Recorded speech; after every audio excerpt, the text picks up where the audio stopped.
Hello दोस्तों, नमस्कार, जय हिंद, जय भारत। मैं आपके अपने चैनल एम एजुकेशन सफर पर आशा करता हूं सभी लोग ठीक होंगे, अपने अध्ययन कार्य में जुटे होंगे। दोस्तों, आज का मेरा जो टॉपिक और विषय है, विषय इतिहास है। टॉपिक है मेरा जो एग्जाम की दृष्टि से बहुत ही महत्वपूर्ण टॉपिक है।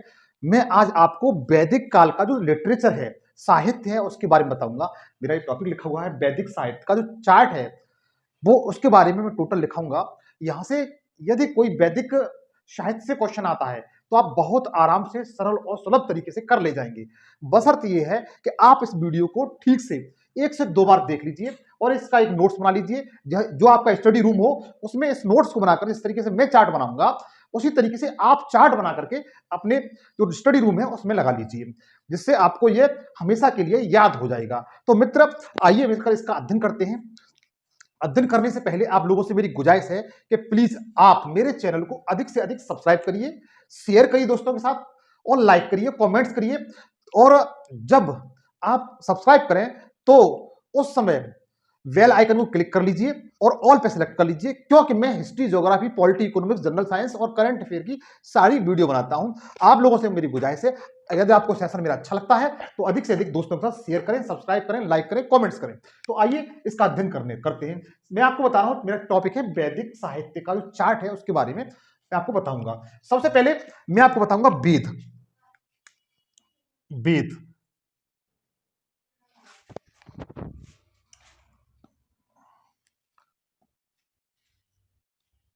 वेद कितने वेद हैं और इनके भाग कौन कौन से हैं, इनके भाग के बारे में बताऊंगा। इनके भाग के बारे में बताऊंगा। इनके कौन कौन से पुरोहित हैं उनके बारे में बताऊंगा। इनके कौन कौन से पुरोहित हैं उनके बारे में बताऊंगा। और इनकी विषय वस्तु क्या है, विषय वस्तु क्या है, इसके बारे में बताऊंगा। उसके बाद इसको जो ब्राह्मण है, इसको मित्र थोड़ा हटाना पड़ेगा। अब तो ये तो आपको क्लियर हो गया, ये चार्ट है। इसके जो ब्राह्मण हैं उनके बारे में बताऊंगा। फिर उसके बाद जो आरण्यक है इनके, उसके बारे में बताऊंगा। और उसके बाद उपनिषद, कितने उपनिषद हैं। मैंने आपको लास्ट की वीडियो में बताया था उपनिषदों की संख्या मित्र 108 है। कितनी है? 108 है। मित्र, एक बात आप लोगों से और कहूंगा, इससे पहले मैं वैदिक काल के बारे में इससे पूर्व की वीडियो में बता चुका हूं। इसमें मैंने आपको ऋग्वेद, यजुर्वेद, सामवेद, अथर्ववेद चारों के बारे में डिटेल तरीके से बताया था। यदि आप उनको वीडियो को देख लेते हैं तो मैं दावा कर सकता हूं कि यहां से कोई क्वेश्चन आपका बाहर नहीं जाएगा। तो देखिए, आज मैं केवल इस चार्ट को बना के बताता हूं और चार्ट का आप मेरे साथ अध्ययन करिए। सबसे पहले वेद है, भाग है, पुरोहित है, विषय वस्तु है, ब्राह्मण है, आरण्यक है, उपनिषद है। इनके बारे में आप आज अध्ययन करेंगे। तो सबसे पहले मैं मित्र आपको बताऊंगा ऋग्वेद के बारे में। किसके बारे में? ऋग्वेद। पहला वेद है, तो सबसे प्राचीन वेद है ऋग्वेद।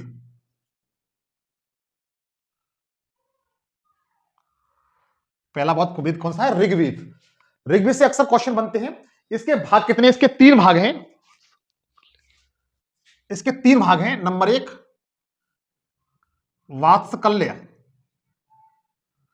वात्सकल्य ये इसका भाग है। दूसरा है वालखिल्य।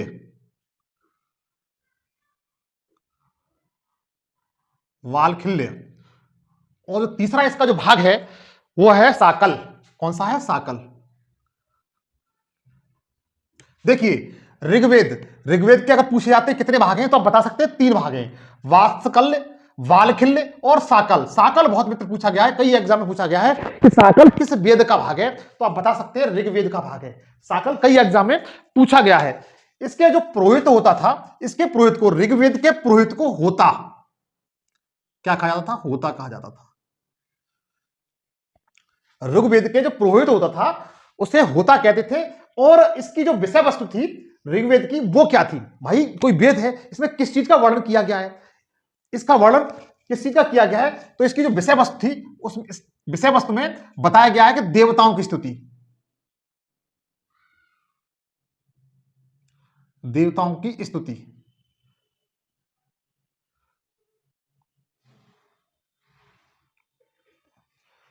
प्रार्थना या स्तुति या प्रार्थना। तो ऋग्वेद की जो विषय वस्तु थी मित्र, उसमें बताया गया है कि इसमें देवताओं की स्तुति की जाती थी। जैसे, और कौन करता था? जो पुरोहित होता था, जिसे होता कहते थे, वो करता था। और इसका जो ब्राह्मण है, ब्राह्मण पूछा जाता है, इसके जो ब्राह्मण है, ब्राह्मण अक्सर पूछे जाते हैं। इसके दो ब्राह्मण हैं, ऐतरेय और कौशितकी।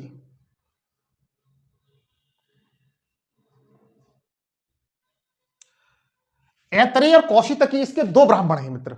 ऐतरेय और कौशितकी इसके दो ब्राह्मण हैं। आरण्यक भी इसके यही है। अगर आरण्यक पूछा जाता है कि आरण्यक इसके क्या है, तो आप बता सकते हैं ऐतरेय और कौशितकी। ऐतरेय और कौशितकी।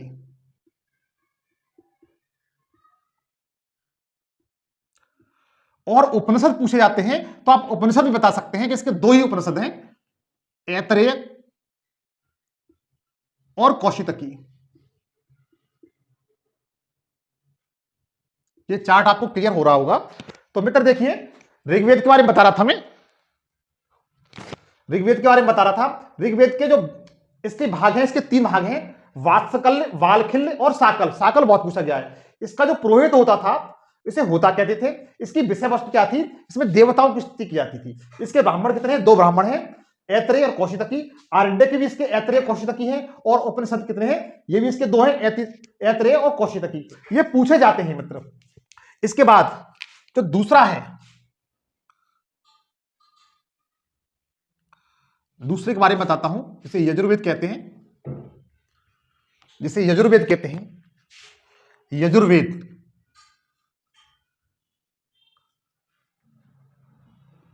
इसकी विशेषता मैं तो बता चुका हूं। ये गद्य पद्य दोनों में लिखा गया है, चंपू शैली में लिखा गया है। यद गद्य और पद्य दोनों में लिखा गया है।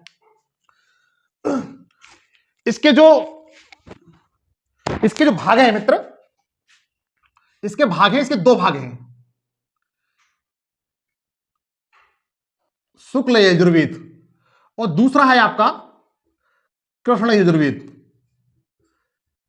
शुक्ल यजुर्वेद और कृष्ण यजुर्वेद। ये पूछा जाता है कि शुक्ल यजुर्वेद किसका भाग है, तो आप बता सकते हैं। शुक्ल वेद है वो शुक्ल भाग है वो किसका है, तो आप बता सकते हैं यजुर्वेद का। कृष्ण भाग किसका है? यजुर्वेद का है। किसका है? यजुर्वेद का है। इसके जो पाठ है शुक्ल यजुर्वेद के, ये पूछे जाते हैं मित्र। काठक और माध्य दिन। शुक्ल यजुर्वेद का जो पाठ है वो काठक और माध्य दिन, ये इसके पाठ हैं। और इसी तरीके से इसके तीन पाठ है, कृष्ण यजुर्वेद के भी तीन पाठ है मित्र, उनको भी आप नोट कर लीजिए। कपिस्थन, कपिस्थन, मैत्रायणी। मित्र मैत्रायणी बहुत पूछा जाता है, आप इस पे स्टार लगा लें। मैत्रायणी निम्न में से किसका भाग है, तो आप बता सकते हैं मैत्रायणी कृष्ण यजुर्वेद का पाठ है। ठीक है, मैत्रायणी है वो कृष्ण यजुर्वेद का पाठ है, इसे आप जरूर याद कर लें। और तीसरा है इसमें तैतरीय, तैतरीय। इसके तीन पाठ हैं, कपिस्थल, मैत्रायणी और तैतरीय। ये कृष्ण यजुर्वेद के पाठ है। किसके? कृष्ण यजुर्वेद के पाठ है। मित्र पूछने का तरीका कुछ भी हो सकता है।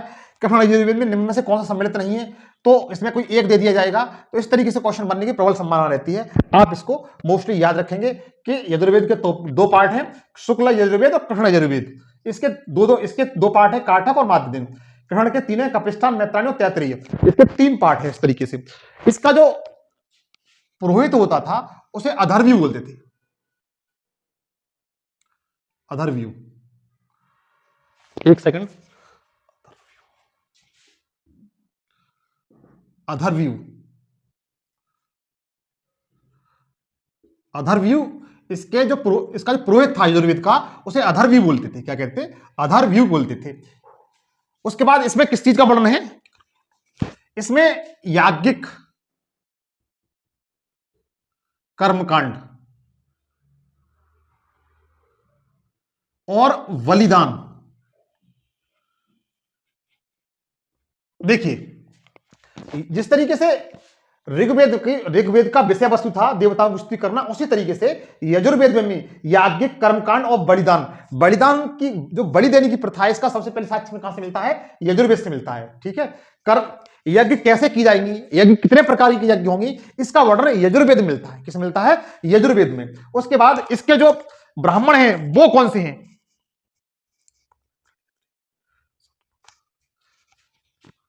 इसके सतपथ ब्राह्मण, ऐतरेय ब्राह्मण, तैतरेय ब्राह्मण, फिर मैत्राणी, तैतरीय ब्राह्मण बोलते हैं। एक सेकंड, सतपथ ब्राह्मण है, तैतरीय ब्राह्मण है और मैत्रायणी है।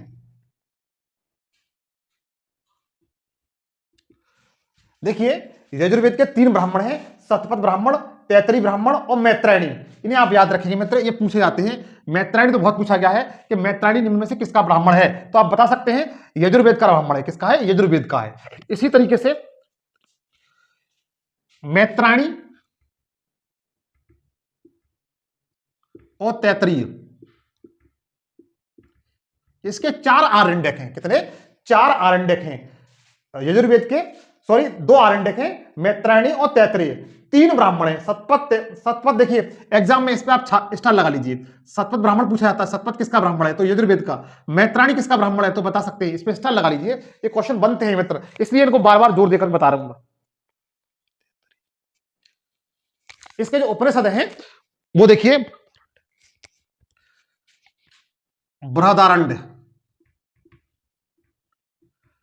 तैतरीय,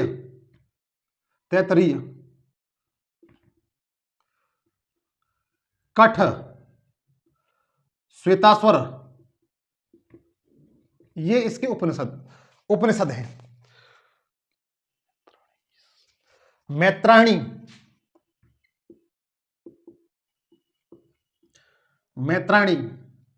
ये मित्र पूछे जाते हैं। बृहदारण्य बहुत पूछा जाता है। बृहदारण्य किसका उपनिषद है? श्वेताश्वर किसका है? कठ किसका है? ईश किसका है? ईश और पूछा जाता है, ईश उपनिषद किसका है? तो देखिए बृहदारण्य, तैतरीय, कठ, ईश, श्वेताश्वर, मैत्रायणी, ये यजुर्वेद के, किसके? यजुर्वेद के उपनिषद हैं। उपनिषद संख्या कितनी है? 108 है। इसमें जो यजुर्वेद के हैं वो एक बार फिर देख लीजिए, बृहदारण्य, तैतरीय, कठ, ईश, श्वेताश्वर, मैत्रायणी। यदि आप 1 से 2 बार इनको रिवीजन करेंगे, मेरे साथ मेरी वीडियो 2 से 3 बार देख लेंगे और इसका चार्ट बना लेंगे, इस तरह से मैंने बनाया है, उस तरीके से आप इसे बहुत आराम से कर ले जाएंगे। उसके बाद देखिए, अब आपको बताता हूं सामवेद के बारे में।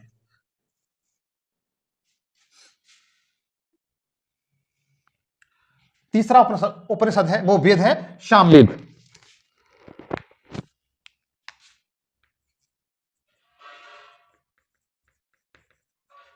सामवेद है मित्र, यह पूरी तरीके से ऋग्वेद पर आधारित है।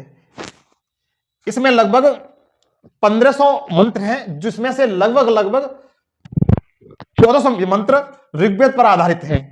और यह संगीत वेद है, गायन वेद है। कैसा? संगीत और गायन वेद है। सारेगामा पदनिसा जो सप्त स्वर है वो यहीं से लिया गया है। एक बार क्वेश्चन पूछा गया था कि सप्त स्वर का वर्णन निम्न में से किस वेद में है, तो आप बता सकते हैं, इससे पहले भी वीडियो बता चुका हूं मैं, किस वेद में है, तो आप बता सकते हैं सामवेद में है। किस में है? सामवेद में है। तो देखिएगा,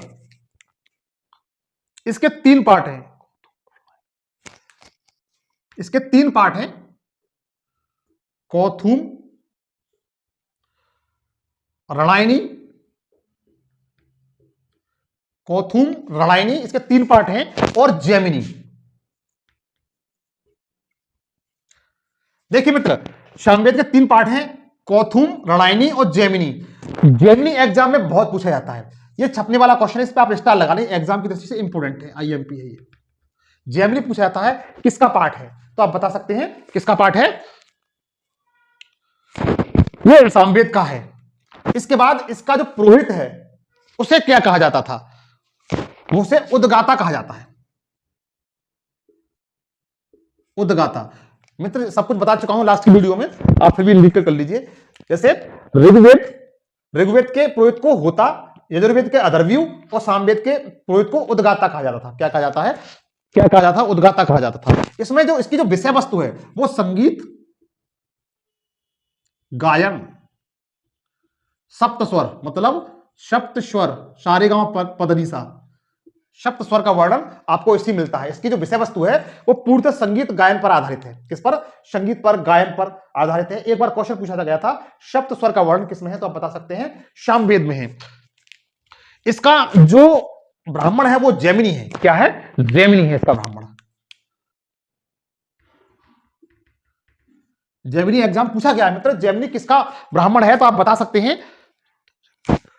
बहुत आराम से बता सकते हैं कि यह सामवेद का है। किसका है? सामवेद का है। उसके बाद देखिए इसके जो आरण्यक हैं वो छांदोग्य, छांदोग्य, जैमिनी, जैमिनी। इसके दो आरण्यक हैं, छांदोग्य, कौन सा? छांदोग्य और जैमिनी। ये पूछा जाता है। इसी तरीके से इसके जो आरण्यक हैं वो भी आप लिख सकते हैं, उपनिषद हैं उनको भी आप लिख सकते हैं। छांदोग्य पूछा गया है, छांदोग्य उपनिषद किसका उपनिषद है? इंपॉर्टेंट है मित्र, छांदोग्य उपनिषद किसका उपनिषद बता सकते हैं। जैमिनी भी है। कौन सा? जैमिनी। ये दोनों एग्जाम की दृष्टि से महत्वपूर्ण है, छांदोग्य और जैमिनी। और उसके बाद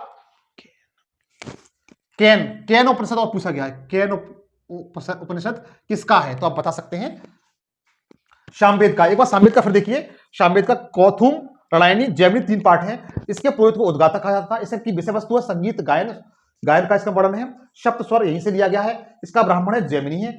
आरण्यक इसके छांदोग्य और जैमिनी है। उपनिषद इसके छांदोग्य, जैमिनी और केन है। इन्हें आप नोट कर लें, याद कर लें। उसके बाद देखिएगा मित्र, लास्ट रह गया अथर्ववेद। लास्ट रह गया है अथर्ववेद।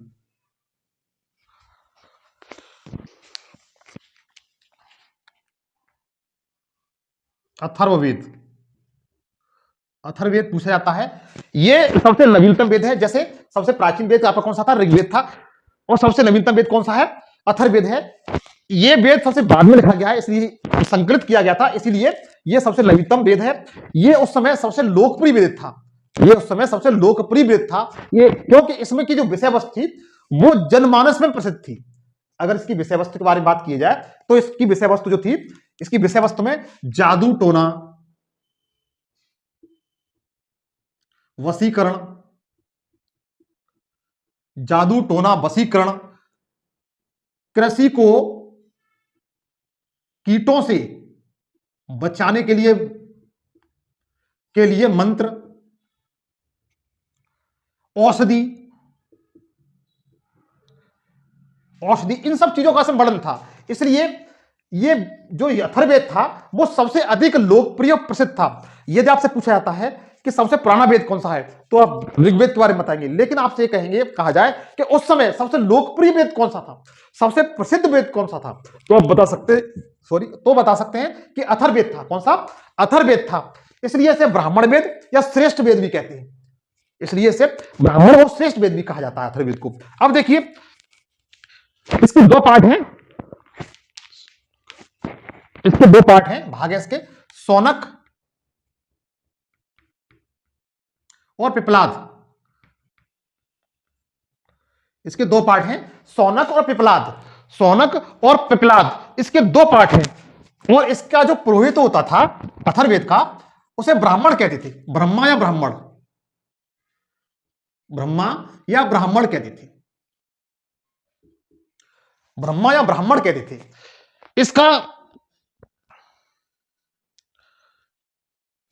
इसकी जो विषय वस्तु थी वो आपको मैंने बताई दी है। उसके बाद इसको पुरोहित क्या कहते हैं? ब्राह्मण या ब्राह्मण कहते थे। उसके बाद इसके जो ब्राह्मण है, मित्र, ब्राह्मण पूछा था, इसके ब्राह्मण को गोपत कहते थे। क्या कहते थे? गोपत। गोपत इसका क्या है? ब्राह्मण है। गोपत इसका क्या है? पूछा गया मित्र, गोपत किसका ब्राह्मण है, तो आप बता सकते हैं अथर्ववेद का। ये इंपॉर्टेंट है, एग्जाम की दृष्टि से पूछा गया क्वेश्चन है ये मित्र। मैं ऐसे ही नहीं बता रहा हूं, ये सब पूछे गए क्वेश्चन है, ये चार्ट एग्जाम की दृष्टि से बहुत इंपोर्टेंट है। और इसके बाद अथर्ववेद का कोई भी आरंडक नहीं है। क्वेश्चन एक बार ये भी पूछा गया था कि ऐसा कौन सा वेद है इसका कोई भी आरंडक नहीं है, तो आप बता सकते हैं अथर्ववेद है। कौन सा? अथर्ववेद है। इसके जो उपनिषद है वो मांडोक्य उपनिषद, उसके बाद मुंडकोपनिषद,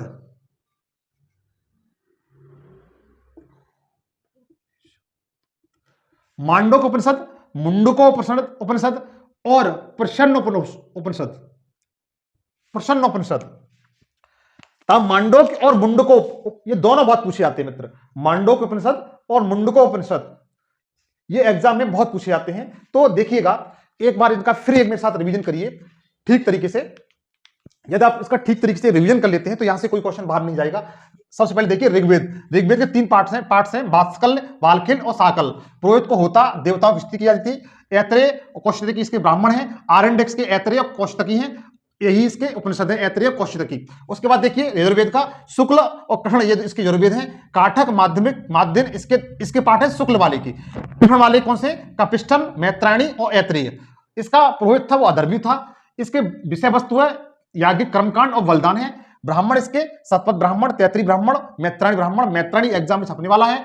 आरण्यक इसके मैत्रायणी और तैतरी है। उपनिषद की बात की जाए तो बृहदारण्य, तैतरीय, कठ, ईश, श्वेताश्वर और मैत्रायणी ये इसके उपनिषद हैं। उसके बाद सामवेद पे आते हैं। सामवेद के कौथुम, रणायनी, जैमिनी, इसके साथ इसका पुरोहित उद्गाता, संगीत, गायन और सप्तस्वर इसी में इसकी विषय वस्तु है सामवेद की। ब्राह्मण इसके जैमिनी है। आरण्यक इसके छांदोग और जैमिनी है। उपनिषद इसके छांदोग, जैमिनी और केन है।